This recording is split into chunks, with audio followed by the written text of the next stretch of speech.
آئیے آج برصغیر کی ایک 1000 سال سے بھی لمبی تاریخ کا سفر کرتے ہیں۔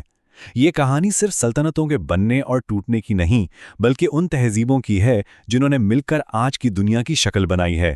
تو چلیں وقت کے اس سفر کا آغاز کرتے ہیں۔ ذرا اس ٹائم لائن کو دیکھیے، 712 سے 1857 تک، یہ 1145 سال بنتے ہیں۔ سوچئے کتنا لمبا عرصہ ہے۔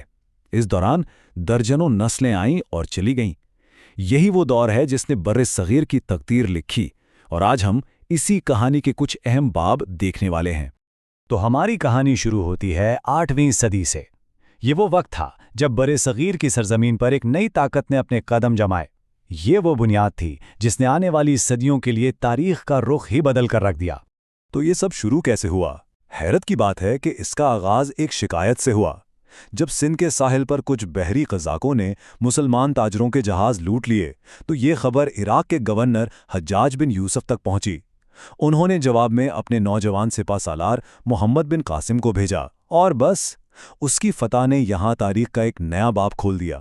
لیکن فتح کے بعد محمد بن قاسم نے صرف حکومت ہی نہیں کی، بلکہ ایک نظام بنایا۔ انہوں نے شریعت کی بنیاد پر انصاف کا سسٹم متعارف کرایا، اور سب سے اہم بات، وہاں کے ہندوؤں اور بدھ مت کے ماننے والوں کو ذمہ کا درجہ دیا، یعنی ایک محفوظ رعایا جنہیں پوری مذہبی آزادی حاصل تھی۔ محمد بن قاسم نے تو ایک طرح سے دروازہ کھولا تھا، لیکن اس کے بعد آنے والوں نے راستے کو پکا کیا۔ غزنویوں اور پھر غوریوں کے حملوں نے یہاں مسلم سیاسی اثر و رسوخ کی جڑیں اتنی گہری کر دیں کہ ایک بڑی مرکزی سلطنت کے قیام کے لیے سٹیج پوری طرح تیار ہو چکا تھا۔ اور پھر اسی بنیاد پر قائم ہوئی برصغیر کی پہلی بڑی مسلم حکومت، دہلی سلطنت۔ یہ وہ دور تھا جس نے 300 سال سے بھی زیادہ عرصے تک اس پورے خطے کی تاریخ لکھی۔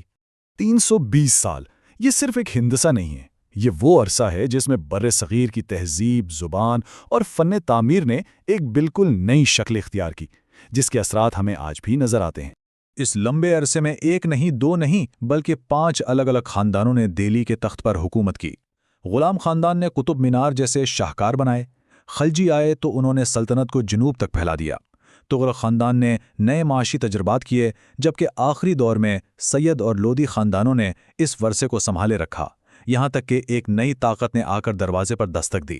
تو دہلی سلطنت نے ہمیں ورثے میں کیا دیا؟ سب سے بڑی چیز تھی ایک مشترکہ ثقافت۔ عربی، فارسی، ترکی اور مقامی زبانوں کے ملاپ سے اردو زبان نے جنم لیا۔ اسلامی فن تعمیر نے شہروں کو ایک نئی پہچان دی، اور ایک منفرد ہند مسلم شناخت مضبوط ہوئی۔ اور پھر پانی پت کی پہلی لڑائی نے تاریخ کا پانسا ہی پلٹ دیا۔ بابر نے دہلی سلطنت کو ختم کر کے مغلیہ سلطنت کی بنیاد رکھی، ایک ایسی سلطنت جو برصغیر کی تاریخ میں طاقت، شان و شوکت اور ثقافت کا سب سے بڑا نام بنی۔ اس سلطنت کو عظیم بنانے کے پیچھے ان عظیم مغل بادشاہوں کا ہاتھ تھا۔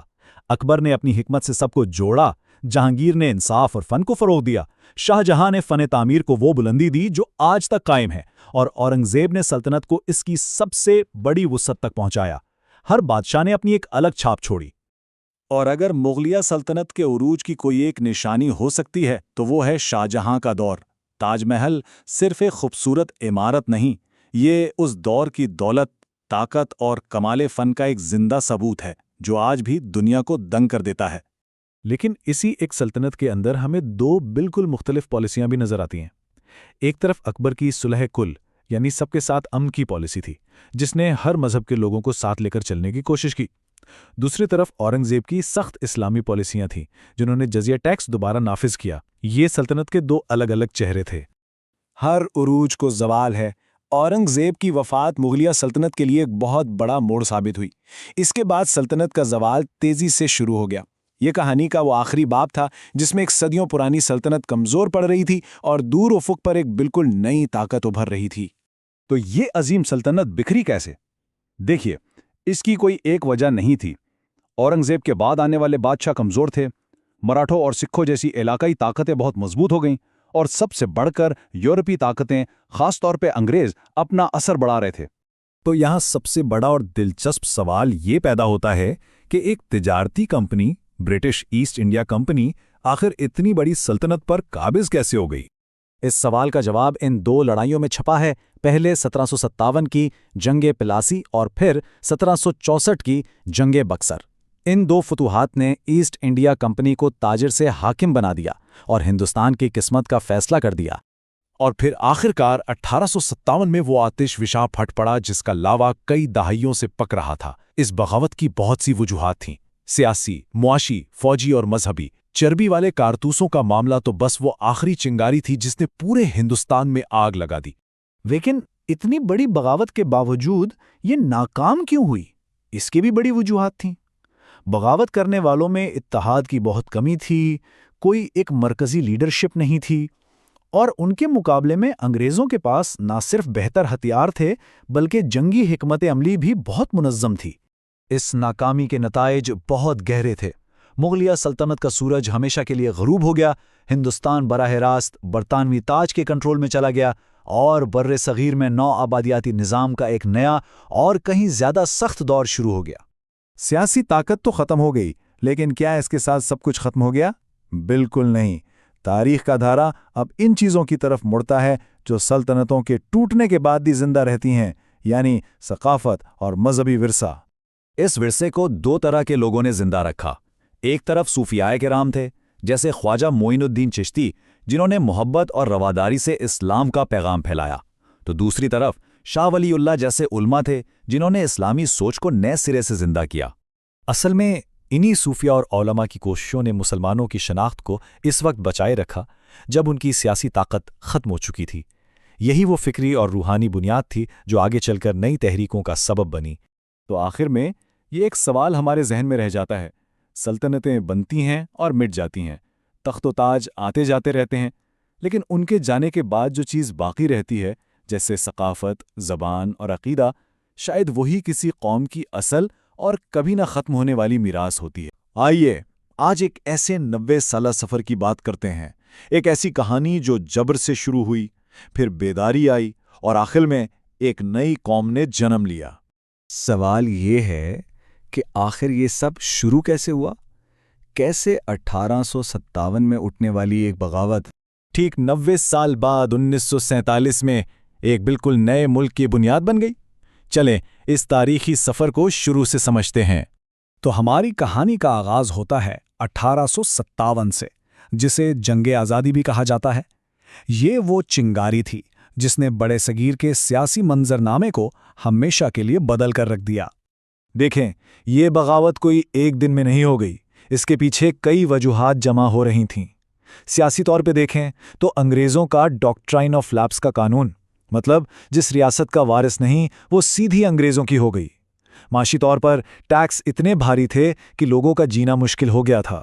اور پھر وہ چنگاری جس نے آگ لگا دی، وہ تھے گائے اور سور کی چربی والے کارتوس۔ اس نے تو ہندو اور مسلمان دونوں سپاہیوں کے جذبات کو بھڑکا دیا۔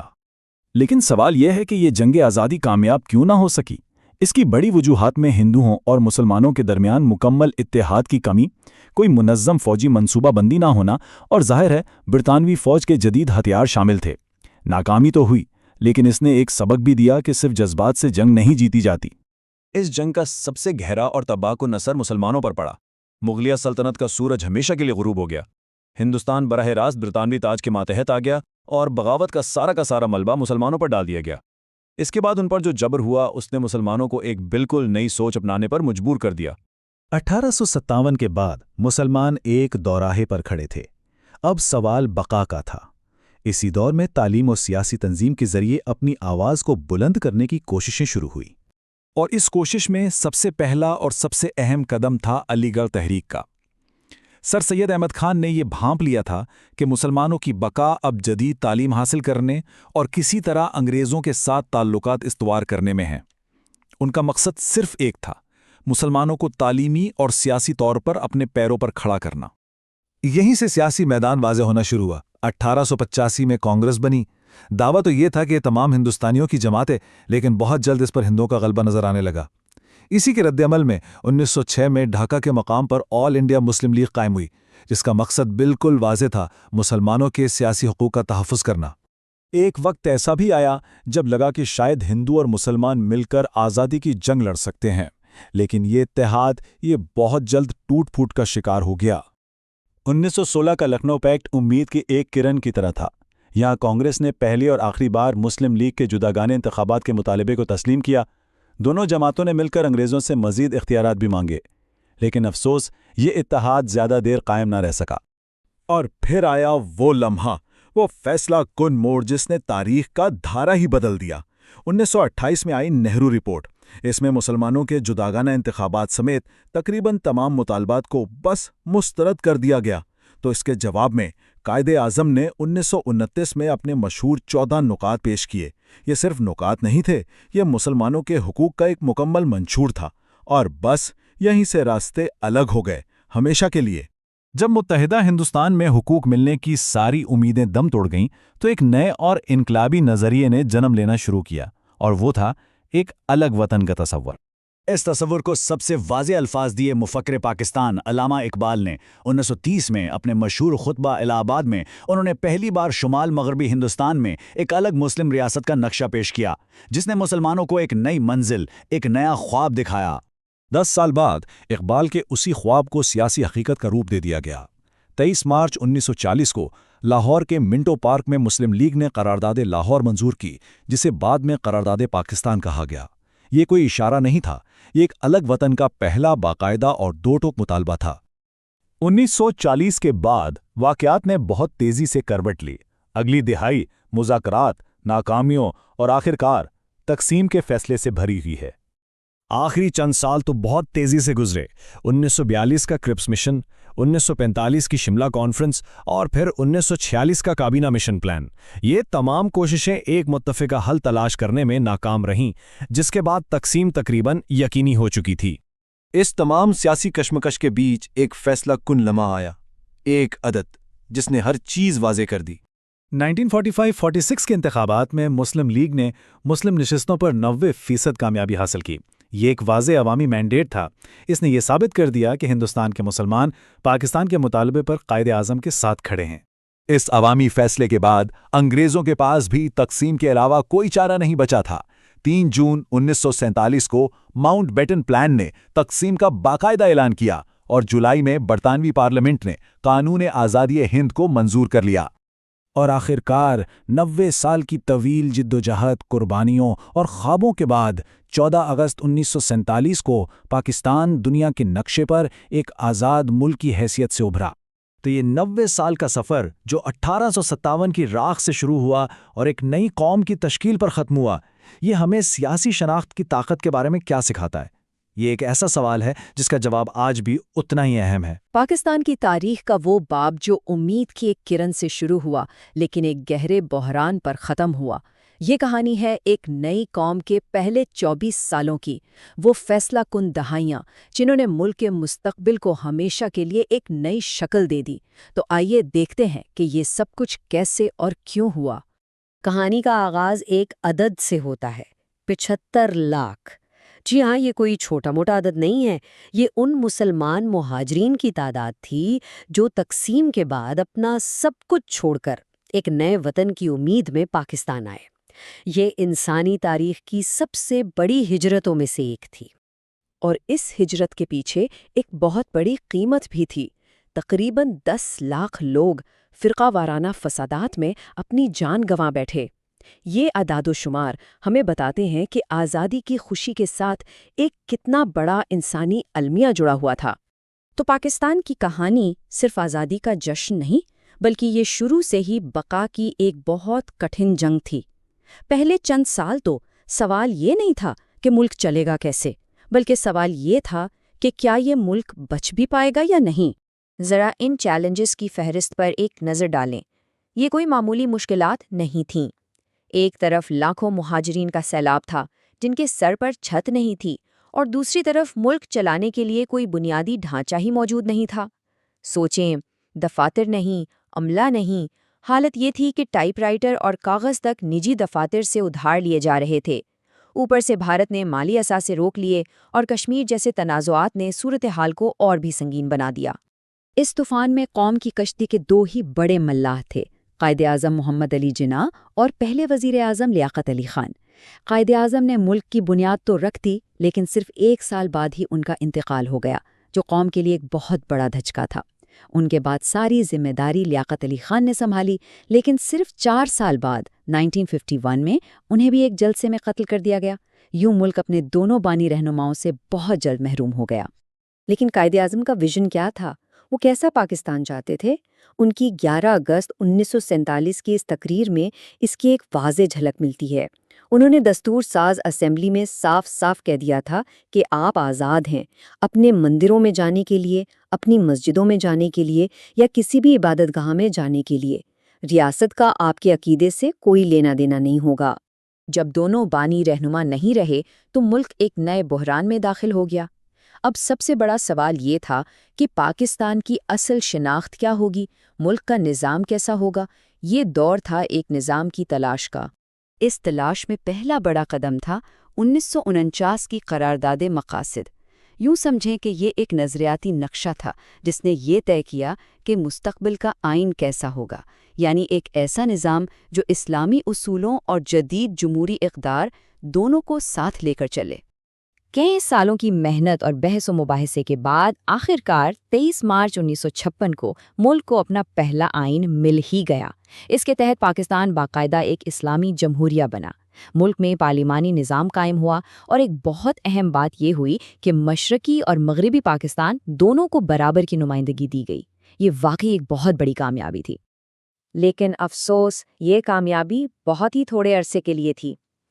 سیاسی جوڑ توڑ، صوبائی تعصب اور مشرقی اور مغربی پاکستان کے درمیان بڑھتی ہوئی غلط فہمیوں نے اس نظام کو چلنے ہی نہیں دیا، اور صرف 2 سال کے اندر اندر یہ آئین ختم کر دیا گیا۔ اس سیاسی افراتفری کا نتیجہ ایک فوجی بغاوت کی صورت میں نکلا۔ جنرل ایوب خان نے اقتدار پر قبضہ کر لیا اور اس طرح پاکستان میں آمریت کے ایک نئے دور کا آغاز ہوا۔ اسی دور کو ترقی کی دہائی بھی کہا جاتا ہے۔ اب ذرا ان 2 آئینوں کا موازنہ دیکھیں۔ 1956 کا آئین پارلیمانی تھا جس میں وزیر اعظم طاقتور تھا، لیکن 1962 کے آئین نے صدارتی نظام متعارف کرایا جس میں سارے اختیارات صدر کے پاس آ گئے، یہاں تک کہ انتخابات بھی براہ راست نہیں ہوتے تھے بلکہ ایک بال واسطہ نظام بنیادی جمہوریتوں کے ذریعے ہوتے تھے۔ یہ جمہوریت سے آمریت کی طرف ایک بہت واضح تبدیلی تھی۔ ایوب خان کا دور ایک عجیب تضاد کی کہانی ہے۔ ایک طرف تو ملک نے واقعی زبردست معاشی ترقی کی، صنعتیں لگیں، زراعت میں سبز انقلاب آیا، لیکن اس کا دوسرا رخ یہ تھا کہ جمہوریت کا گلا گھونٹ دیا گیا، اور سب سے خطرناک بات یہ ہوئی کہ مشرقی اور مغربی پاکستان کے درمیان محرومی کا احساس اور فاصلہ بہت زیادہ بڑھ گیا۔ تو اصل نقطہ یہ ہے کہ یہ جو معاشی ترقی تھی یہ قومی اتحاد کی قیمت پر حاصل کی گئی۔ اس نے ملک کے دونوں حصوں کو جوڑنے کے بجائے خاص طور پر مشرقی بازو کو اور بھی بیگانہ کر دیا اور ایک ایسے بحران کی بنیاد رکھی جو آگے چل کر بہت مہلک ثابت ہوا۔ اور پھر وہ آخری اور سب سے تباہ کن بحران آیا جب جمہوریت کی طرف واپس جانے کی ایک کوشش نے ایک ایسی تقسیم کو سامنے لا کھڑا کیا جس سے بڑھنا ناممکن ہو چکا تھا۔ یہ 1970 کے انتخابات کے نتائج ہیں۔ یہ چارٹ صرف نمبر نہیں، یہ پوری کہانی خود بتا رہا ہے۔ ہوا یہ کہ ملک نے ایک قوم کی طرح ووٹ نہیں دیا بلکہ 2 الگ الگ خطوں کی طرح ووٹ دیا۔ مشرقی پاکستان میں عوامی لیگ نے تقریباً کلین سویپ کیا، جبکہ مغربی پاکستان میں پیپلز پارٹی سب سے بڑی جماعت بن کر ابھری۔ اس نتیجے نے ایک خطرناک سیاسی تعطل پیدا کر دیا۔ مشرقی پاکستان کی جیتنے والی جماعت اور مغربی پاکستان کی جیتنے والی جماعت دونوں نے مل کر حکومت بنانے سے انکار کر دیا۔ اس سیاسی بحران کا جواب طاقت سے دیا گیا۔ مارچ 1971 میں پاکستانی فوج نے مشرقی پاکستان میں آپریشن سرچ لائٹ کے نام سے ایک بڑا فوجی کریک ڈاؤن شروع کر دیا۔ اس فوجی ایکشن نے آگ پر تیل کا کام کیا اور پورے مشرقی پاکستان میں ایک مکمل خانہ جنگی بھڑک اٹھی۔ باغیوں کو بھارت کی حمایت بھی مل گئی جس سے حالات قابو سے باہر ہو گئے۔ اور اس خانہ جنگی کا انجام کیا ہوا؟ پاکستانی فوج کی شکست اور 16 دسمبر 1971 کو ایک نئی آزاد ریاست بنگلہ دیش کا قیام۔ پاکستان اپنے بننے کے صرف 24 سال بعد 2 ٹکڑے ہو گیا۔ تو اگر ہم ان 24 سالوں کی پوری کہانی کو ایک نظر میں دیکھیں تو ہمیں کیا نظر آتا ہے؟ بحرانوں کا ایک نہ ختم ہونے والا چکر۔ 1951 میں قیادت کا بحران آیا تو اس کا حل 1956 کے آئین میں نکالا گیا، لیکن وہ آئین خود ایک سیاسی بحران بن گیا، جس کا جواب 1958 کے مارشل لاء سے دیا گیا۔ اس مارشل لاء کا حل 1962 کا آئین تھا، لیکن اسی نظام نے ملک میں وہ تقسیم پیدا کی جو آخرکار 1971 کے خانہ جنگی پر ختم ہوئی۔ یوں لگتا تھا جیسے ہر حل اپنے اندر ایک نئے اور زیادہ بڑے بحران کا بیج بو رہا تھا۔ تو آخر میں یہ بہت بڑا سوال باقی رہ جاتا ہے، اپنی تاریخ کے اس سب سے بڑے بحران سے گزرنے اور اپنی آدھی آبادی کھو دینے کے بعد اب جو پاکستان بچا تھا، اس کا مستقبل کیا تھا، اس کی سمت کیا ہونی تھی؟ یہ وہ سوال تھا جس نے قوم کے اگلے باب کی بنیاد رکھی۔ آج ہم پاکستان کی کہانی پر نظر ڈالیں گے، لیکن ایک مختلف زاویے سے۔ یہ وہ کہانی ہے جو اس کے آئین کے اوراق میں لکھی گئی ہے، ایک ایسی داستان جو شناخت، طاقت اور استحکام کی مسلسل جدوجہد کو بیان کرتی ہے۔ تو سب سے پہلے ایک بنیادی سوال پر غور کرتے ہیں، آخر کوئی بھی ملک اپنی کہانی، اپنی پہچان کیسے بناتا ہے؟ یہ صرف کوئی فلسفیانہ بات نہیں ہے، بلکہ سچ تو یہ ہے کہ ہر قوم کی بنیاد اسی سوال کے جواب میں چھپی ہوتی ہے۔ اور اس کا جواب ہے اپنے آئین کے ذریعے۔ جی ہاں، یہی وہ دستاویز ہے، وہ کتاب ہے جو کسی بھی قومی داستان کا آپ کہہ لیں کہ مرکزی کردار ہوتی ہے۔ تو آئیے کہانی شروع کرتے ہیں۔ آزادی کے فوراً بعد پاکستان کے سامنے سب سے بڑا چیلنج ایک متفقہ آئینی ڈھانچہ بنانا تھا، ایک ایسا فریم ورک جو ملک کو جوڑ کر رکھ سکے۔ اور دیکھیں، یہ کام بالکل بھی آسان نہیں تھا۔ ایک طرف سیاسی عدم استحکام تھا، دوسری طرف مختلف سیاسی گروہوں میں کسی ایک بات پر اتفاق ہی نہیں ہو پاتا تھا، اور اس پر ملک کا متنوع علاقائی اور ثقافتی پس منظر، ان سب نے مل کر آئین سازی کے عمل کو شروع سے ہی بے حد مشکل بنا دیا تھا۔ اسی پس منظر میں ملک کے پہلے 2 آئین سامنے آئے۔ انہیں ہم اختیارات کی تقسیم کے ابتدائی تجربات بھی کہہ سکتے ہیں۔ اب ذرا ان دونوں کا موازنہ کیجیے۔ 1956 کا آئین پارلیمانی تھا، یعنی اختیارات وزیر اعظم کے پاس تھے، لیکن یہ صرف 2 سال ہی چل سکا اور مارشل لاء کے ذریعے منسوخ کر دیا گیا۔ اس کے بالکل برعکس 1962 کا آئین صدارتی نظام لے آیا، جس نے سارے اختیارات صدر کو دے دیے، لیکن یہ بھی سیاسی بحران کی نظر ہو گیا اور 1969 میں معطل کر دیا گیا۔ ان ناکام تجربات کے بعد آخرکار 1973 میں تیسرا آئین آیا۔ اس نے ملک کو ایک پائیدار فریم ورک فراہم کیا، ایک ایسا فریم ورک جو وقت کے ساتھ ساتھ خود کو بدل بھی سکتا تھا، اور یہی آئین آج بھی پاکستان کی بنیاد ہے۔ تو اس آئین میں کیا خاص تھا؟ اس نے پچھلی ناکامیوں سے سبق سیکھا، پارلیمانی نظام کو واپس لایا گیا، وزیر اعظم کو حکومت کا سربراہ بنایا گیا، اور ایک کی بجائے 2 ایوانوں والی پارلیمنٹ بنائی گئی، یعنی قومی اسمبلی اور سینٹ۔ اس نے وفاقیت، عدلیہ کی آزادی اور بنیادی حقوق کی ضمانت دے کر ایک بہت مضبوط بنیاد رکھی۔ لیکن کہانی یہاں ختم نہیں ہوتی۔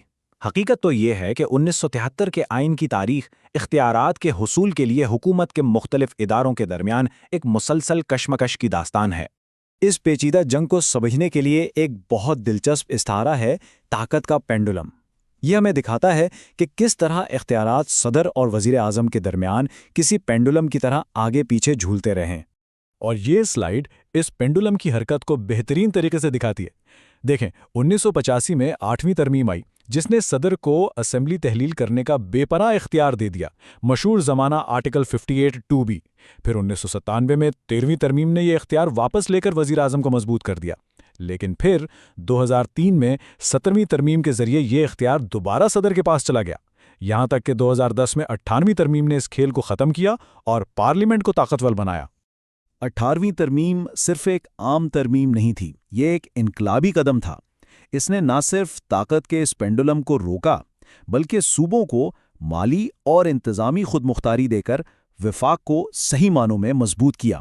اس کا مطلب تھا کہ مقامی وسائل پر مقامی کنٹرول بڑھے گا اور صوبائی شناخت کو تسلیم کیا جائے گا، جو پاکستان کے لیے ایک بہت بڑی پیش رفت تھی۔ اچھا، اختیارات کی اس جنگ کے علاوہ بھی آئین نے وقت کے ساتھ ساتھ مذہب، سلامتی اور قومی یکجہتی جیسے اہم مسائل پر بھی اپنا رد عمل دیا۔ اس کی ایک بڑی مثال 1974 کی دوسری ترمیم ہے۔ اس ترمیم نے ریاست کے قانونی ڈھانچے کے اندر مذہبی شناخت کی ایک نئی تعریف کی۔ یہ ایک ایسا فیصلہ تھا جس کے ملکی سیاست اور سماج پر بہت گہرے اثرات مرتب ہوئے۔ اسی طرح جب ملک کو ایک شدید سیکیورٹی بحران کا سامنا کرنا پڑا تو آئین نے پھر سے جواب دیا۔ 2015 میں APS پشاور کے المناک حملے کے بعد 21ویں ترمیم کے ذریعے فوجی عدالتیں قائم کی گئیں تاکہ دہشت گردی کا مؤثر طریقے سے مقابلہ کیا جا سکے۔ اور قومی یکجہتی کی طرف ایک اور بہت بڑا قدم 2018 کی 25ویں ترمیم تھی۔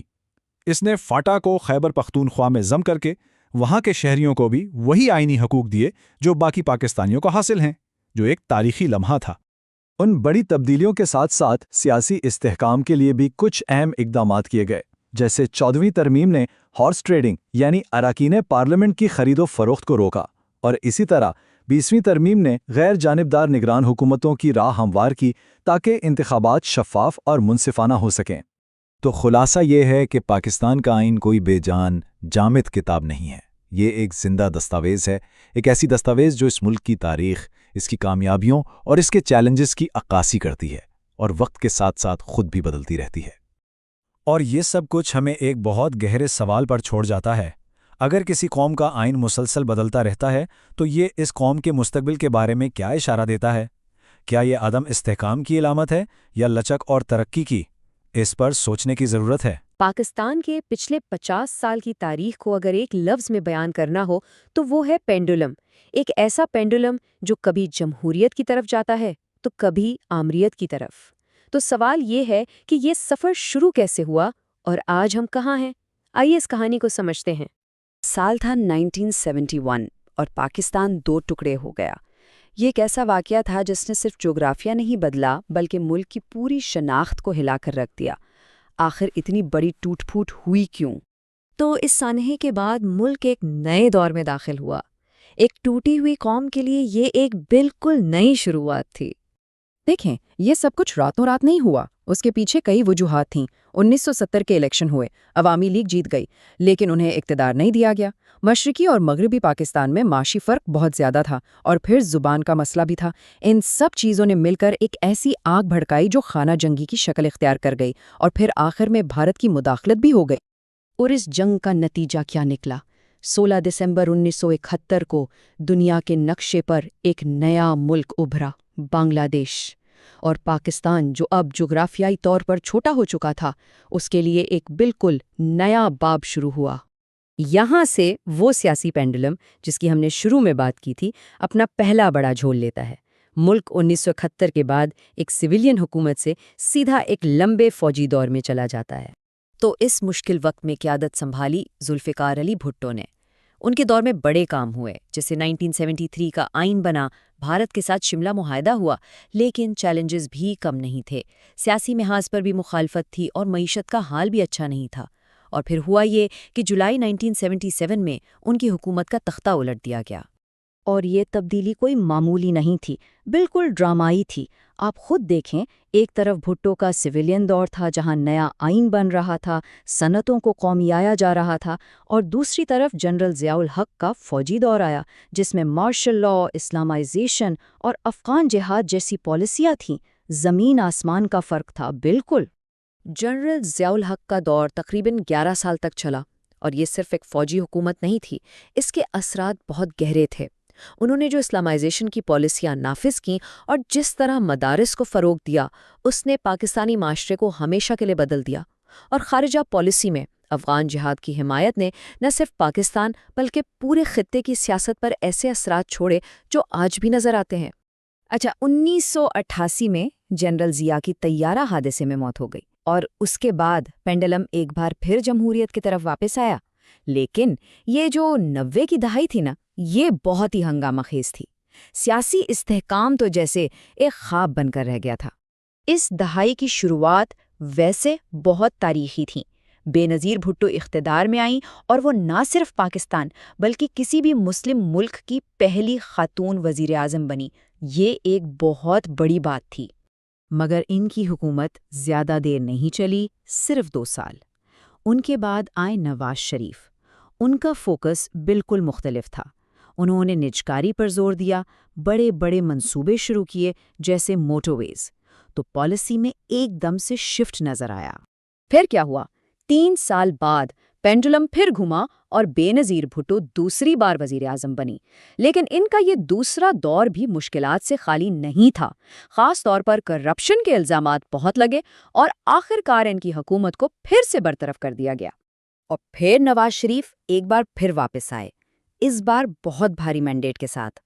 ان کے اسی دور میں پاکستان نے ایٹمی دھماکے کیے، لیکن ملک میں سیاسی بے چینی اتنی بڑھ گئی تھی کہ 90 کی دہائی کا یہ افراتفری والا دور ختم ہوا ایک اور فوجی بغاوت پر۔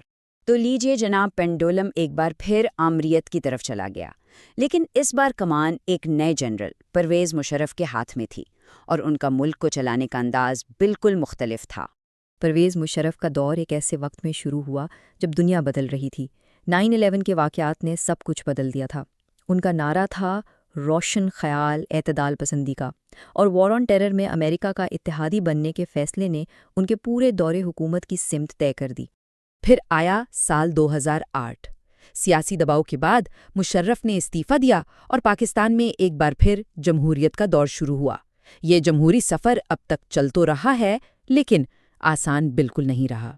اس نئے جمہوری دور کو اگر ہم دیکھیں تو 2008 سے 2013 تک پیپلز پارٹی کی حکومت رہی، جس نے 18ویں ترمیم جیسا تاریخی کام کیا۔ پھر 2013 سے 2018 تک مسلم لیگ نون کا دور آیا، جس میں سی پیک کا بڑا منصوبہ شروع ہوا۔ 2018 میں عمران خان کی قیادت میں پی ٹی آئی کی حکومت بنی، جس کا فوکس فلاحی کاموں پر تھا، لیکن انہیں تحریک عدم اعتماد کے ذریعے ہٹا دیا گیا۔ اور اس کے بعد پی ڈی ایم کی مخلوط حکومت آئی، جسے شدید معاشی بحران کا سامنا کرنا پڑا۔ یعنی ہر حکومت آئی اور اپنے ساتھ نئے چیلنجز لائی۔ تو یہ جو مسلسل تبدیلیوں کا چکر ہے نا، یہی تو جدید پاکستان کی اصل کہانی ہے، وہی پینڈولم والی بات جو ہم شروع سے کر رہے ہیں۔ اس ٹائم لائن پر ایک نظر ڈالیں تو پوری تصویر واضح ہو جاتی ہے۔ 1971 میں بھٹو کی سویلین حکومت، 77 میں ضیاء کی فوجی حکومت، پھر 88 میں جمہوریت کی واپسی، 99 میں پھر مشرف کی فوجی حکومت، اور 2008 سے لے کر آج تک مسلسل سویلین حکومتیں ہیں۔ یہی ہے وہ پینڈولم پیٹرن جس نے پچھلے 50 سالوں میں پاکستان کی سیاست کی شکل طے کی ہے۔ اور اب ہم آ جاتے ہیں بالکل حالیہ دور میں۔ 2024 کے الیکشن ہوئے، جس کے نتائج کافی غیر متوقع تھے، اور ملک کو آج بھی سیاسی، معاشی اور عدالتی سطح پر بڑے چیلنجز کا سامنا ہے۔ مطلب صاف ہے، یہ سفر ابھی ختم نہیں ہوا۔ تو آخر میں ایک ہی سوال ذہن میں آتا ہے، 50 سال سے زیادہ ہو گئے سویلین اور فوجی حکومتوں کے درمیان یہ پینڈولم جھولتا رہا ہے۔ کیا یہ پینڈولم کبھی رکے گا؟ کیا پاکستان کی سیاست کو کبھی استحکام ملے گا؟ یہ وہ سوال ہے جس کا جواب شاید آنے والا وقت ہی دے گا۔ آئیے آج پاکستان کی جغرافیے کے ایک دلچسپ سفر پر چلتے ہیں۔ ہم اس کی زمین کی بناوٹ سے لے کر اس کی قومی پہچان تک ہر چیز کو سمجھنے کی کوشش کریں گے، تاکہ یہ جان سکیں کہ یہ ملک اتنا خاص کیوں ہے۔ تو سب سے پہلے یہ سمجھتے ہیں کہ پاکستان نقشے پر کہاں ہے۔ دیکھیے، یہ صرف ایک ملک نہیں بلکہ ایک اسٹریٹجک چوراہا ہے، ایک ایسی جگہ جہاں 3 بڑے اور اہم خطے یعنی جنوبی ایشیا، وسطی ایشیا اور مشرق وسطیٰ آ کر ملتے ہیں۔ یہی محل وقوع اسے پوری دنیا میں ایک خاص اہمیت دیتا ہے۔ آج کی اس گفتگو میں ہم ان 5 حصوں کا سفر کریں گے۔ ہم اس کی عالمی حیثیت سے شروع کریں گے، پھر اس کے بلند و بالا پہاڑوں اور وسیع میدانوں کو دیکھیں گے، اس کے مختلف صوبوں کو جانیں گے، اس کی قدرتی دولت کو دریافت کریں گے، اور آخر میں اس کی قومی شناخت کی بنیادوں کو سمجھیں گے۔ تو آئیے سب سے پہلے عالمی نقشے پر پاکستان کے حجم اور اس کی جگہ کو ٹھیک سے سمجھتے ہیں۔ پاکستان کا کل رقبہ تقریباً 8,81,913 مربع کلومیٹر ہے۔ سائز کے لحاظ سے یہ دنیا کا 33واں سب سے بڑا ملک ہے۔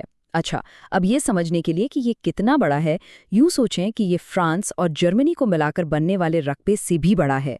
یہی وہ وسیع زمین ہے جو اس کے متنوع جغرافیے کی بنیاد رکھتی ہے، جس پر ہم آگے بات کریں گے۔ اور یہ جو سرحدیں ہیں نا، یہ صرف نقشے پر کھینچی ہوئی لکیریں نہیں ہیں۔ مشرق میں بھارت کے ساتھ ریڈ کلف لائن ایک پیچیدہ تاریخ کی عکاس ہے۔ مغرب میں افغانستان کے ساتھ ڈیورنڈ لائن کے پار گہرے ثقافتی رشتے ہیں، اور شمال میں چین کے ساتھ ایک مضبوط اسٹریٹجک شراکت داری ہے۔ یہی ہزاروں کلومیٹر لمبی سرحدیں پاکستان کی خارجہ پالیسی، تجارت اور عالمی اہمیت کو شکل دیتی ہیں۔ چلیے اب ملک کی بیرونی سرحدوں سے اندر کا رخ کرتے ہیں اور اس کے قدرتی منظرنامے کو دیکھتے ہیں، اور یہ سفر ہم بالکل چوٹی سے شروع کریں گے۔ پاکستان کا شمالی حصہ، واہ، یہ دنیا کے 3 عظیم پہاڑی سلسلوں کا گھر ہے، کراکرم، ہمالیہ اور ہندوکش۔ یہیں پر کیٹو اور نانگا پربت جیسی دنیا کی کچھ بلند ترین چوٹیاں ہیں جو واقعی آسمان سے باتیں کرتی دکھائی دیتی ہیں۔ اچھا، ایک سوال ذہن میں آتا ہے کہ ان بلند و بالا پہاڑوں پر جو برف اور گلیشیئرز ہیں ان کا سارا پانی آخر جاتا کہاں ہے؟ اس کا جواب ہے دریائے سندھ اور اس کے ساتھی دریا۔ یہ عظیم دریا انہی پہاڑوں سے اپنا سفر شروع کرتے ہیں اور پورے ملک کی زرعی اور معاشی زندگی کے لیے شہرک کی حیثیت رکھتے ہیں۔ اور ہاں، دریائے سندھ اکیلا نہیں ہے۔ جہلم، چناب، راوی، ستلج اور کابل جیسے بڑے دریا مل کر ایک ایسا وسیع نظام بناتے ہیں جو پورے ملک کی زمین کو سیراب کرتا ہے۔ اور پانی کی اس بے پناہ طاقت کو استعمال کرنے کے لیے بہت بڑے بڑے منصوبے بنائے گئے ہیں، جیسا کہ ہم یہاں دیکھ سکتے ہیں۔ تربیلا، منگلا اور ورسک جیسے بڑے ڈیم نہ صرف کھیتی باڑی کے لیے پانی دیتے ہیں بلکہ ملک کی توانائی کی ضرورتیں پوری کرنے کے لیے بجلی بھی پیدا کرتے ہیں۔ تو یہ تو ہوئی قدرتی تقسیم۔ اب ذرا انتظامی جغرافیہ پر توجہ دیتے ہیں، یعنی وہ علاقے جہاں لوگ رہتے ہیں اور جنہیں یہ سرزمین سہارا دیتی ہے۔ پاکستان بنیادی طور پر 4 صوبوں پنجاب، سندھ، خیبر پختونخوا اور بلوچستان اور کچھ دوسرے علاقوں پر مشتمل ہے۔ ہر صوبے کی اپنی ایک الگ ثقافت، زبان اور جغرافیائی پہچان ہے۔ اور یہیں پر پاکستان کا تنوع کھل کر سامنے آتا ہے۔ ایک طرف ہے بلوچستان جو رقبے کے لحاظ سے ملک کا سب سے بڑا صوبہ ہے لیکن آبادی یہاں کم ہے، اور دوسری طرف ہے پنجاب جو ملک کا سب سے زیادہ آبادی والا صوبہ ہے اور دریائے سندھ کی وجہ سے زراعت کا مرکز بھی ہے۔ آئیے اب آگے بڑھتے ہیں اور دیکھتے ہیں کہ یہ جغرافیہ کس طرح ملک کی قدرتی دولت اور وسائل سے براہ راست جڑا ہوا ہے۔ پاکستان کی زمین قدرتی خزانوں سے بھری ہوئی ہے۔ بلوچستان میں سوئی کے مقام پر قدرتی گیس اور ریکوڈک میں تانبے اور سونے کے بہت بڑے ذخائر ہیں۔ سندھ میں تھر کا کوئلہ ہے اور پنجاب میں کھیوڑا کی تاریخی نمک کی کانیں۔ یہ تو بس چند مثالیں ہیں۔ اور اس کی زرعی دولت بھی کچھ کم نہیں۔ سندھ کے میدانوں میں گندم اور کپاس اگتی ہیں تو بلوچستان کے باغات میں سیب اور انگور۔ ہر علاقے کی اپنی آب و ہوا کی وجہ سے وہاں مختلف اور خاص فصلیں پیدا ہوتی ہیں۔ اچھا، جغرافیہ اور وسائل تو ہم نے دیکھ لیے۔ اب چلتے ہیں اس پہلو کی طرف جو کسی بھی قوم کو ایک لڑی میں پروتا ہے، یعنی اس کی قومی شناخت۔ ہر قوم کی طرح پاکستان کی بھی اپنی کچھ خاص علامتیں ہیں۔ سبز ہلالی پرچم، ہمارا قومی جانور مارخور، اور قومی پھول چمبیلی۔ یہ سب چیزیں اس ملک کی شناخت اور اس کی اقدار کی نمائندگی کرتی ہیں۔ نشان حیدر یہ صرف ایک تمغہ نہیں بلکہ یہ بہادری اور قربانی کی سب سے بڑی علامت ہے۔ یہ اعزاز صرف ان لوگوں کو دیا جاتا ہے جنہوں نے وطن کے دفاع میں غیر معمولی اور بے مثال جرأت کا مظاہرہ کیا ہو۔ 1948 میں کیپٹن سرور شہید سے لے کر 1999 میں کیپٹن کرنل شیر خان شہید تک نشان حیدر پانے والے یہ تمام ہیروز پاکستان کی تاریخ کے مختلف ادوار میں دی جانے والی قربانیوں کی ایک زندہ داستان ہے۔ اور ہاں، پاکستان کی پہچان صرف قربانیوں سے ہی نہیں بلکہ عالمی سطح پر علم اور ہمت سے بھی ہے۔ ڈاکٹر عبدالسلام نے فزکس کے میدان میں اپنے کام سے دنیا میں پاکستان کا نام روشن کیا، جبکہ ملالہ یوسفزئی نے انسانی حقوق، خاص طور پر تعلیم کے لیے آواز بلند کر کے عالمی امن انعام حاصل کیا۔ تو آخر میں یہ سوال ہمارے سامنے ہے، ایک ایسی سرزمین جہاں دنیا کے بلند ترین پہاڑ بھی ہیں اور زرخیز ترین میدان بھی، جہاں مختلف ثقافتیں ایک ساتھ بستی ہیں اور جہاں بے پناہ وسائل موجود ہیں۔ سوال یہ ہے کہ یہ سب مل کر پاکستان کے مستقبل کی تشکیل میں کیا کردار ادا کریں گے؟ اس پر سوچنا چاہیے۔ ایک قوم آخر بنتی کیسے ہے؟ صرف سرحدیں کھینچ دینے سے نہیں بلکہ ان تحریکوں سے جو اس کی روح کو جگاتی ہیں اور اس ثقافت سے جو اس کی اصل پہچان بنتی ہے۔ تو آج ہم پاکستان کی کہانی کے انہی 2 بہت اہم پہلوؤں کو سمجھنے کی کوشش کریں گے، یعنی اس کی قومی تحریکیں اور اس کی رنگا رنگ ثقافت۔ تو ہمارا آج کا سفر کچھ یوں ہوگا۔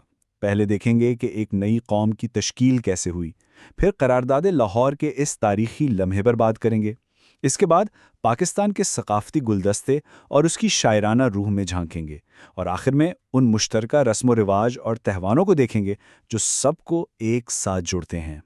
تو سب سے پہلے بات کرتے ہیں ایک نئی قوم کی تشکیل کی۔ یہاں ہم یہ سمجھیں گے کہ وہ سیاسی شعور کیسے پیدا ہوا اور وہ کون سی تحریکیں تھیں جنہوں نے تاریخ کا رخ ہی موڑ دیا۔ یہ جو تاریخیں نظر آ رہی ہیں یہ صرف سال نہیں ہیں بلکہ ایک پوری نسل کی جدوجہد کی داستان ہے۔ 1906 میں مسلم لیگ کے قیام سے لے کر 1919 کی تحریک خلافت اور پھر 1940 کی قرارداد لاہور تک ہر قدم ایک آزاد وطن کی منزل کو قریب لاتا گیا۔ اچھا، 20ویں صدی کے شروع میں ایک ایسی تحریک اٹھی جس کی جڑیں تو ہندوستان سے باہر تھیں، لیکن اس نے یہاں کے مسلمانوں کو ایک دم متحد کر دیا، اور وہ تھی تحریک خلافت۔ یہ اصل میں سلطنت عثمانیہ کے خاتمے کے خلاف ایک بہت بڑی آواز تھی، اور اس کی خاص بات یہ تھی کہ اس نے ہندوؤں اور مسلمانوں کو ایک پلیٹ فارم پر اکٹھا کر دیا تھا۔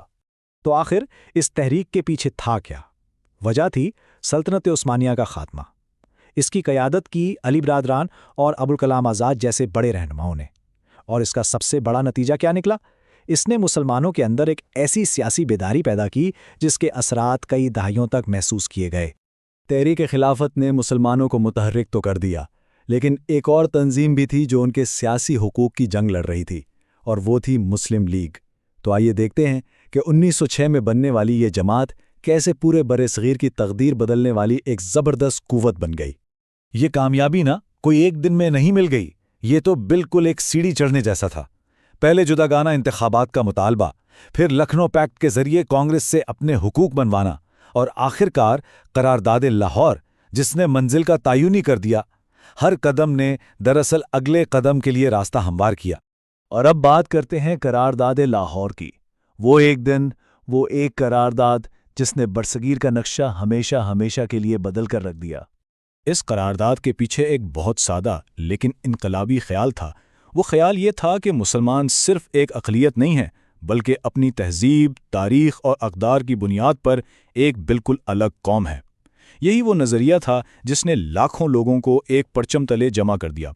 تو اس نظریے کا عملی مطالبہ کیا تھا؟ بالکل واضح اور صاف، مسلم اکثریتی علاقوں میں آزاد ریاستیں قائم کی جائیں۔ یہ صرف ایک سیاسی نعرہ نہیں تھا، بلکہ ایک نئے وطن کے خواب کی تعبیر تھی۔ تو یہ تاریخی لمحہ کہاں پیش آیا؟ لاہور کے منٹو پارک میں۔ اسے پیش کرنے کا اعزاز ملا شیر بنگال کے فضل الحق کو، اور یہی وہ قرارداد تھی جو آگے چل کر قرارداد پاکستان کہلائی اور پوری تحریک کی بنیاد بن گئی۔ اچھا، سیاست اور تحریکیں تو کسی قوم کا ڈھانچہ بناتی ہیں، لیکن اس کی روح کہاں بستی ہے؟ اس کی ثقافت میں۔ تو آئیے اب پاکستان کے ان خوبصورت رنگوں کو دیکھتے ہیں جو اس کی اصل پہچان ہے۔ پاکستان کی سب سے بڑی خوبصورتی اس کا تنوع ہے۔ پنجاب کے لہلہاتے کھیتوں سے لے کر خیبر کے بلند و بالا پہاڑوں تک ہر علاقے کی اپنی زبان ہے، اپنی الگ روایات ہیں، اور اپنی ایک خاص خوشبو ہے جو سب مل کر ایک قومی شناخت بناتے ہیں۔ جیسے پنجاب کی بات کریں تو فوراً ذہن میں بھنگڑا کا جوش و جذبہ، بلے شاہ کی کافیوں کی گہرائی اور داتا دربار کی روحانیت آتی ہے۔ یہی وہ رنگ ہیں جو پنجاب کی ثقافت کو آج بھی زندہ رکھے ہوئے ہیں۔ اور جب ہم سندھ کا رخ کرتے ہیں تو اجرک کے خوبصورت رنگ اور شاہ عبد اللطیف بٹائی کا صوفیانہ کلام ہماری روح کو چھو لیتا ہے۔ یہاں کی ثقافت قدیم روایات اور محبت کے پیغام میں گندی ہوئی ہے۔ وہیں دوسری طرف خیبر پختونخوا کی ثقافت میں مہمان نوازی کا جذبہ، خجرے کی محفلیں اور خوشحال خان خٹک کی شاعری کی گونج سنائی دیتی ہے۔ یہاں روایات آج بھی سماجی زندگی کا ایک بہت اہم حصہ ہیں۔ کسی بھی قوم کے دل کی آواز سننی ہو تو اس کا ادب اور شاعری پڑھنی چاہیے۔ تو آئیے دیکھتے ہیں کہ کن شاعروں اور ادیبوں نے پاکستان کی روح کو اپنے الفاظ میں ڈھالا ہے۔ یہاں اردو شاعری کے دو ایسے نام ہیں جن کے بغیر پاکستان کا تصور ہی ادھورا ہے۔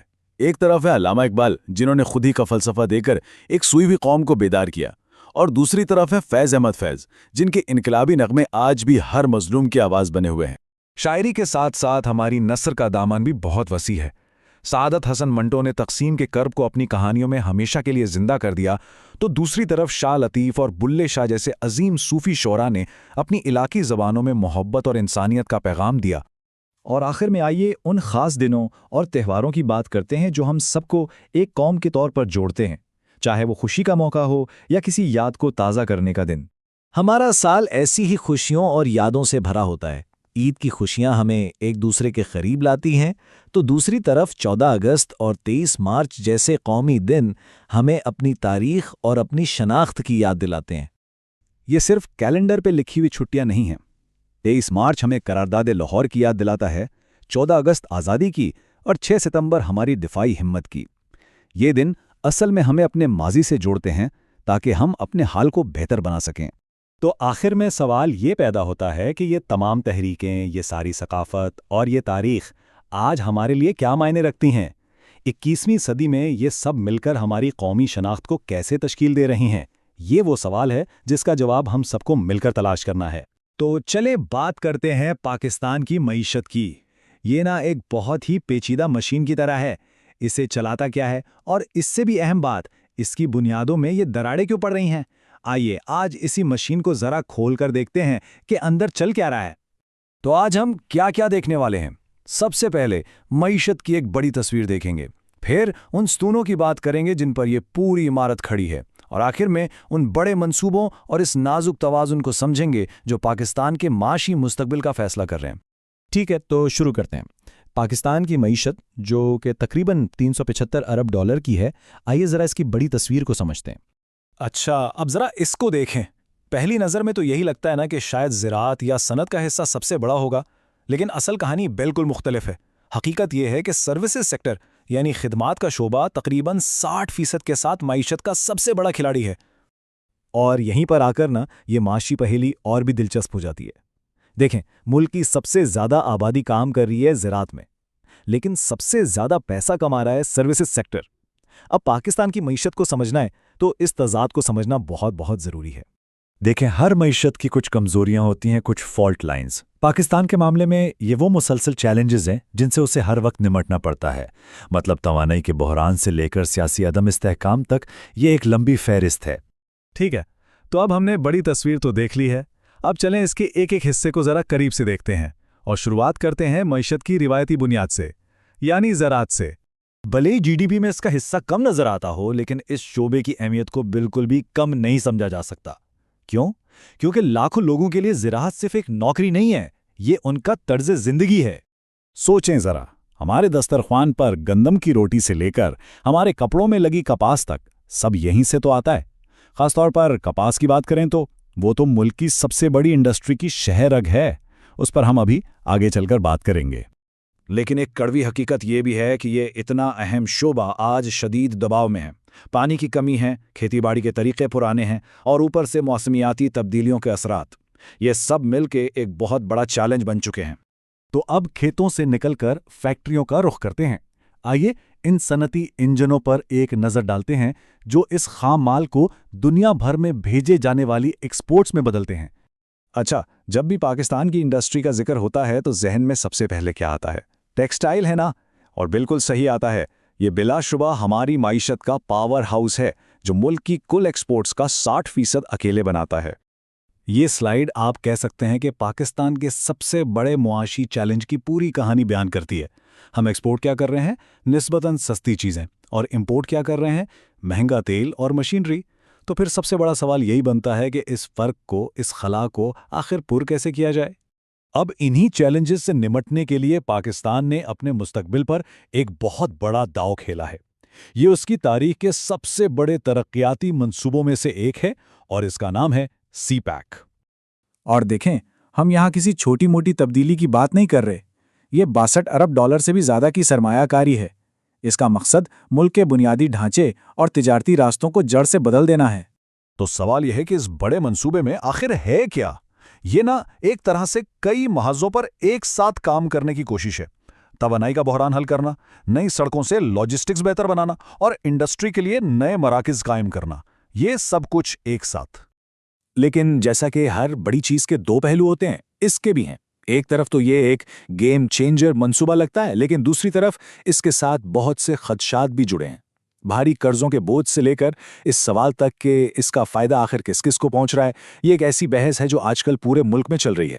چلیں، تو ہم نے معیشت کے اندرونی انجن تو دیکھ لیے، اب اپنے آخری حصے کی طرف چلتے ہیں اور ذرا عالمی سطح پر دیکھتے ہیں کہ پاکستان اپنے مالی معاملات کو سنبھالتا کیسے ہے۔ اصل میں توازن کا سارا کھیل یہیں سے شروع ہوتا ہے۔ یہ چارٹ ساری کہانی خود ہی بتا رہا ہے نا؟ امپورٹس اور ایکسپورٹس کے بیچ یہ جو اتنا بڑا فرق ہے، یعنی تجارتی خسارہ، یہی وہ مستقل دباؤ ہے جس کا میں ذکر کر رہا تھا۔ اس عدم توازن کو قابو میں رکھنا ملک کے معاشی استحکام کے لیے سب سے ضروری ہے۔ تو اگر تجارتی خسارہ ایک بالٹی میں سوراخ کی طرح ہے، تو پھر ترسیلات زر یعنی ریمیٹنسز وہ لائف لائن ہیں جو اس بالٹی کو بھرتی رہتی ہیں۔ بیرون ملک کام کرنے والے پاکستانی جو پیسہ گھر بھیجتے ہیں وہ ملک کے زر مبادلہ کے ذخائر کو سہارا دینے کے لیے انتہائی اہم ہیں۔ اور آخر میں حساب کتاب برابر رکھنے کے لیے پاکستان کو بین الاقوامی پارٹنرز کے ایک پیچیدہ نیٹ ورک پر انحصار کرنا پڑتا ہے۔ IMF جیسے عالمی اداروں سے لے کر دوست ممالک تک یہ سارے تعلقات ملکی معیشت کو چلانے کے لیے بہت فیصلہ کن ہیں۔ تو جب ہم ان تمام ٹکڑوں کو ایک ساتھ جوڑ کر دیکھتے ہیں تو ایک بہت ہی پیچیدہ تصویر ابھرتی ہے۔ ہر شعبے کی اپنی مضبوطی ہے، لیکن ساتھ ہی اسے بڑے چیلنجز کا بھی سامنا ہے۔ یہ صلاحیت اور مسائل کے درمیان ایک مسلسل کشمکش ہے جو چل رہی ہے۔ اور یہ سب کچھ ہمیں اس ایک بڑے سوال پر لا کھڑا کرتا ہے کہ پاکستان کے اگلے معاشی باب کی کہانی آخر لکھے گا کون؟ کیا یہ زراعت کی روایتی طاقت ہوگی، یا پھر سروسز سیکٹر کی بڑھتی ہوئی قوت، یا پھر سی پیک پر لگایا گیا وہ بہت بڑا لیکن رسک سے بھرا داؤ؟ اس کا جواب تو خیر آنے والا وقت ہی دے گا۔ اچھا، تو پاکستان ایک ایسا ملک جو عالمی سیاست کی بساط پر ہمیشہ سے ایک بہت ہی اہم مہرہ رہا ہے۔ آج ہم ذرا گہرائی میں جا کر یہ سمجھنے کی کوشش کریں گے کہ آخر پاکستان اپنی فورن پالیسی یعنی خارجہ پالیسی کے ذریعے یہ پیچیدہ کھیل کھیلتا کیسے ہے، اور سب سے بڑھ کر اپنے قومی مفادات کو بچاتا کیسے ہے۔ تو سوال یہی اٹھتا ہے نا کہ ایک ایسی قوم جو دنیا کے ایک اہم موڑ پر، ایک سنگم پر کھڑی ہے، وہ آخر اپنا راستہ بناتی کیسے ہے؟ دیکھیے، فورن پالیسی کوئی ایک دن کا فیصلہ نہیں ہوتی۔ یہ دراصل ان اسٹریٹیجک فیصلوں کا ایک مسلسل عمل ہے جو کسی بھی ملک کی بقا اور اس کی خوشحالی کی ڈائریکشن، اس کی سمت طے کرتا ہے۔ تو چلیں آج اس تجزیے میں ہم کیا کیا دیکھیں گے۔ سب سے پہلے تو ہم پاکستان کی خارجہ پالیسی کی بنیادوں کو سمجھیں گے، اس کا بلیو پرنٹ کیا ہے۔ پھر ہم اس کے پڑوسیوں کے ساتھ جو پیچیدہ تعلقات ہیں ان پر نظر ڈالیں گے۔ اس کے بعد دنیا کی بڑی طاقتوں کے ساتھ پاکستان کے روابط کیسے ہیں یہ جانیں گے۔ پھر دیکھیں گے کہ عالمی سطح پر پاکستان کا کردار کیا ہے، اور آخر میں ہم مستقبل پر ایک نظر ڈالیں گے کہ آگے کیا چیلنجز ہیں اور کیا مواقع۔ چلیں جی شروع کرتے ہیں۔ دیکھیے، ہر ملک کی جو فورن پالیسی ہوتی ہے نا، وہ ہوا میں نہیں بنتی۔ اس کے پیچھے کچھ بنیادی اصول ہوتے ہیں، کچھ کور پرنسپلز، جو وقت کے ساتھ ساتھ اس کی پوری عالمی حکمت عملی کو گائیڈ کرتے ہیں۔ تو آئیے دیکھتے ہیں کہ پاکستان کے معاملے میں وہ اصول کون سے ہیں۔ اچھا، تو پاکستان کی خارجہ پالیسی کے سمجھیں کہ 5 بڑے ستون ہیں۔ سب سے پہلا اور سب سے اہم ستون ملک کی سیکیورٹی اور اس کی سرحدوں کی حفاظت، یہ سب سے بڑی ترجیح ہے۔ پھر اسی سلامتی کو یقینی بنانے کے لیے باقی چیزیں آتی ہیں، جیسے کہ مسلم دنیا کے ساتھ یکجہتی، اپنے دفاع اور ترقی کے لیے بڑی طاقتوں سے اتحاد، اور اپنے خطے میں اپنے پڑوسیوں کے ساتھ تعلقات میں استحکام لانا۔ اور ان سب کے بیچ ایک بہت دلچسپ بات یہ ہے کہ پاکستان نے ہمیشہ نان الائنمنٹ یعنی کسی ایک بلاک کا حصہ نہ بننے کا آپشن بھی کھلا رکھا ہے، جس میں وقت کے ساتھ لچک دکھائی ہے۔ اب سوال یہ ہے کہ ان اصولوں کو عملی جامہ کیسے پہنایا جاتا ہے۔ اس کے لیے پاکستان کے پاس کئی ٹولز ہیں۔ ایک طرف تو 2 طرفہ سفارتکاری ہے، یعنی ملکوں سے براہ راست بات چیت۔ دوسری طرف UN، OIC اور SCO جیسے عالمی فورمز ہیں۔ پھر دفاعی معاہدے ہیں، تجارتی ایگریمنٹس ہیں، اور ہاں، سی پیک جیسے بڑے معاشی منصوبے تو گیم چینجر ہیں۔ یہ سب مل کر پاکستان کی عالمی پہنچ بناتے ہیں۔ چلیں اب بات کرتے ہیں پاکستان کی خارجہ پالیسی کے سب سے نازک اور شاید سب سے اہم حصے کی، یعنی اس کے پڑوسی ممالک۔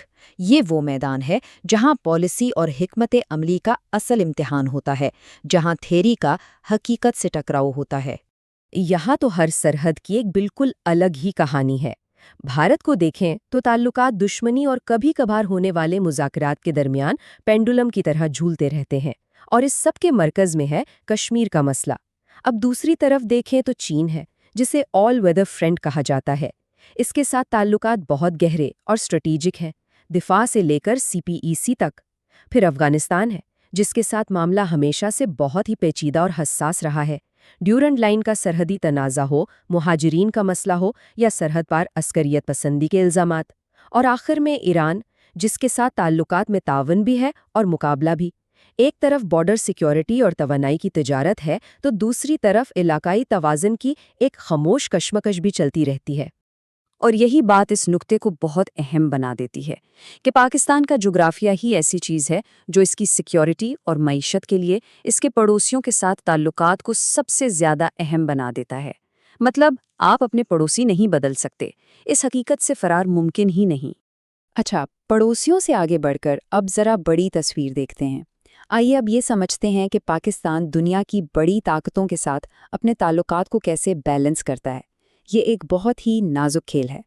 امریکہ کے ساتھ پاکستان کے تعلقات کی کہانی تو کسی رولر کوسٹر رائڈ سے کم نہیں۔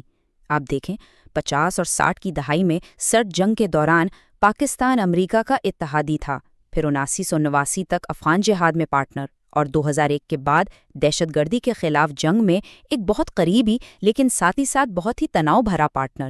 یہ پوری تاریخ ہمیں ایک ہی چیز بتاتی ہے، امریکہ کے ساتھ تعلقات ہمیشہ وقتی ضروریات اور حالات کے مطابق بدلتے رہے ہیں۔ اب ذرا ان دو بڑی طاقتوں کے ساتھ تعلقات کا فرق دیکھیں۔ یہ بہت دلچسپ ہے۔ ایک طرف امریکہ ہے، جس کے ساتھ تعلقات اکثر وقتی اور لین دین پر مبنی رہے ہیں۔ جب ضرورت پڑی، قریب آ گئے، ضرورت ختم ہوئی، فاصلے بڑھ گئے۔ دوسری طرف چین ہے، جس کے ساتھ تعلقات طویل مدتی اور اسٹریٹجک ہیں۔ یعنی ایک طرف ایک پیچیدہ اتحادی ہے جس کے ساتھ خود مختاری پر بھی اکثر سوال اٹھتے ہیں، اور دوسری طرف ایک ایسا اسٹریٹجک پارٹنر ہے جو ملک کے انفراسٹرکچر میں اربوں ڈالر کی سرمایہ کاری کر رہا ہے۔ فرق بالکل واضح ہے۔ ان دو کے علاوہ اور بھی اہم کھلاڑی ہیں۔ روس کے ساتھ تعلقات آہستہ آہستہ بہتر ہو رہے ہیں، خاص طور پر توانائی اور دفاع میں۔ یورپی یونین اور برطانیہ کے ساتھ تعلقات کی بنیاد زیادہ تر تجارت اور ترقیاتی تعاون پر ہے۔ اور ہاں، مشرق وسطیٰ کو کیسے بھول سکتے ہیں؟ سعودی عرب، متحدہ عرب امارات، ترکی، ان کے ساتھ تو معاشی، توانائی اور مذہبی بنیادوں پر بہت گہرے اور مضبوط تعلقات ہیں۔ اچھا، تو دو طرفہ تعلقات سے ہٹ کر اب یہ دیکھتے ہیں کہ پاکستان عالمی اداروں میں یعنی ملٹی لیٹرل فورمز پر کیا کردار ادا کرتا ہے اور وہاں اپنی آواز کیسے بلند کرتا ہے۔ پاکستان کئی اہم عالمی تنظیموں کا حصہ ہے۔ 1947 سے ہی اقوام متحدہ کا ایک فعال رکن ہے۔ اسلامی تعاون تنظیم یعنی OIC کا تو یہ بانی رکن ہے، اور وہاں اس کی آواز کو کافی اہمیت دی جاتی ہے۔ سارک کا بھی بانی رکن ہے، حالانکہ یہ تنظیم پاک بھارت کشیدگی کی وجہ سے زیادہ فعال نہیں ہو پاتی۔ اور حال ہی میں شنگھائی تعاون تنظیم یعنی SCO کا مکمل رکن بن کر اس نے وسطی ایشیا اور روس کے ساتھ سیکیورٹی اور رابطوں کا ایک نیا دروازہ کھولا ہے۔ لیکن ان سب تنظیموں سے بڑھ کر عالمی سطح پر پاکستان کی ایک ایسی پہچان ہے جو بہت منفرد ہے، اور وہ ہے عالمی امن کے لیے اس کا کردار۔ بالکل، پاکستان کئی دہائیوں سے دنیا بھر میں اقوام متحدہ کے امن مشنز میں سب سے زیادہ فوجی بھیجنے والے ملکوں میں شمار ہوتا ہے۔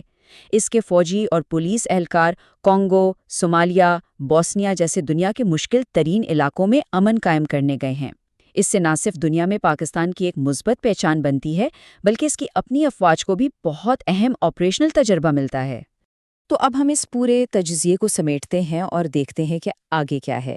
پاکستان کی خارجہ پالیسی کے لیے مستقبل میں کیا بڑے چیلنجز ہیں اور کون سے بڑے مواقع منتظر ہیں۔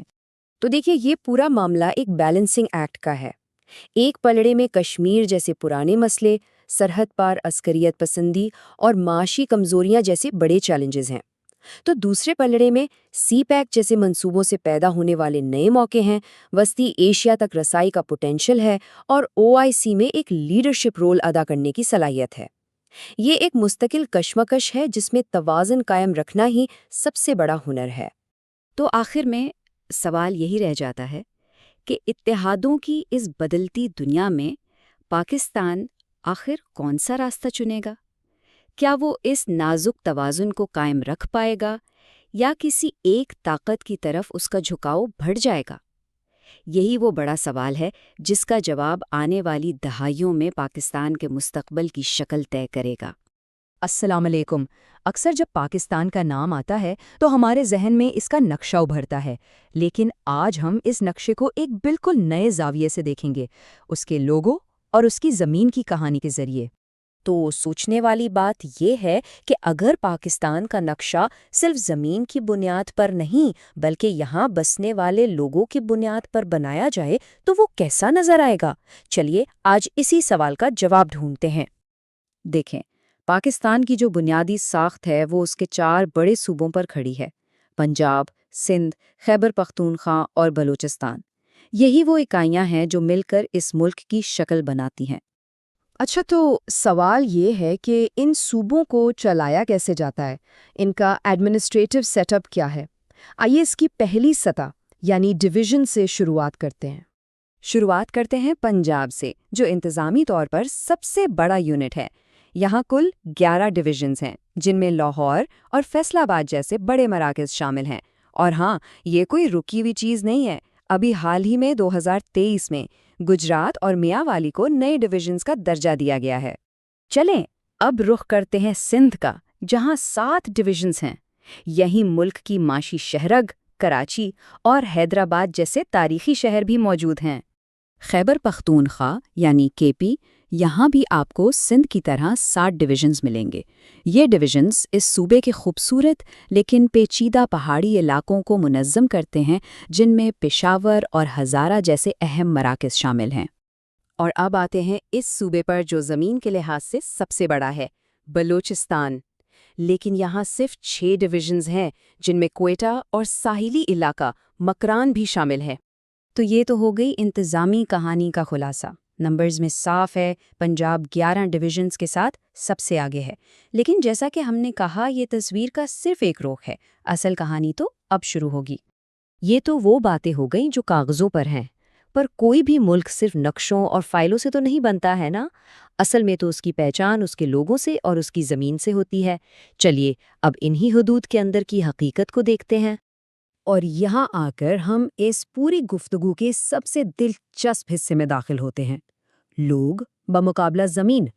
یہ 2 پیمانوں کی ایک ایسی کہانی ہے جو پاکستان کی ایک بالکل الگ ہی تصویر دکھاتی ہے۔ اب ذرا اس ٹیبل کو غور سے دیکھیں۔ یہاں سب سے دلچسپ چیز آبادی اور رقبے کی رینکنگ کے درمیان کا فرق ہے۔ پنجاب آبادی میں نمبر 1 لیکن زمین میں نمبر 2، اور دوسری طرف بلوچستان آبادی میں سب سے آخر میں مگر زمین کے معاملے میں بادشاہ۔ یہ جو الٹ پھیر ہے نا، یہی اصل کہانی ہے۔ آبادی کے نمبرز دیکھیں تو پنجاب باقی سب سے بہت بہت آگے ہے، تقریباً 12 کروڑ 77 لاکھ لوگ۔ یہ فگر اتنا بڑا ہے کہ باقی تینوں صوبوں کی آبادی ملا کر بھی اس سے کم رہتی ہے۔ اور فوراً یہ دوسری طرف دیکھیں، زمین کے حساب سے یہاں بلوچستان سب پر حاوی ہے۔ سوچئے، ملک کا لگ بھگ 44% حصہ جہاں سب سے کم لوگ رہتے ہیں اور زمین سب سے زیادہ ہے۔ تو یہ جو صورتحال ہے نا، اسی کو ہم کہہ سکتے ہیں ایک گریٹ امبیلنس، یعنی ایک بہت بڑا عدم توازن۔ اور یہی وہ پوائنٹ ہے جہاں پاکستان کی آبادی اور جغرافیہ کی کہانی اصل میں دلچسپ ہو جاتی ہے۔ تو پوری بات کا نچوڑ کیا ہے؟ ایک طرف ہے پنجاب جہاں لوگوں کا سمندر ہے، اور دوسری طرف بلوچستان جہاں زمین کا سمندر ہے۔